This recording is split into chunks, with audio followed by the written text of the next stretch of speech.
नमस्कार शेतकरी मित्रांनो, मी कृषी मित्र विकास मोरे. आज आपण पोखरा योजनेअंतर्गत नवीन एक प्रकल्प म्हणजेच प्रयोग आपण करणार आहोत. तो म्हणजे गांडूळ खत निर्मिती. तर त्यासाठी आपण नवीनच आहेत. आपण यूट्यूबवरनं काही अशी थोडीफार इकडनं तिकडनं माहिती घेतलेली आहे.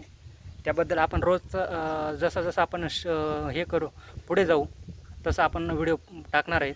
तर त्यासाठी आपण पहिल्या दिवसासाठी आज आपण ही बॅग आणलेली होती. आपण ही बॅग मागून त्यानंतर या पद्धतीने अशी आपण जागा तयार केलेली आहे.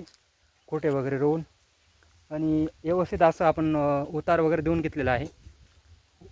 उतार वगैरे देऊन असं ह्या पद्धतीने आपण प्रकल्पाला सुरुवात करणार आहोत. तर त्याबद्दल तुम्हाला जी माहिती असेल ती मला कमेंटद्वारे नक्की कळवा. आणि आपण पुढे गांडूळ खत कसं बेड कसं भरणार, गांडूळ खत कसं तयार होणार आहे याबद्दल सर्व माहिती आपण तुम्हाला व्हिडिओमार्फत शेअर करणार आहे. तर आपले बेड हा येऊन गेलेला आहे. आपण गांडूळ पण मागवलेले आहेत. ते परवाच्या दिवशी गांडूळ येणार आहेत. तरी आपण पुढच्या व्हिडिओसाठी लाईक करा, शेअर करा आणि फॉलो करायला विसरू नका. आणि पुढील व्हिडिओ नक्की बघा.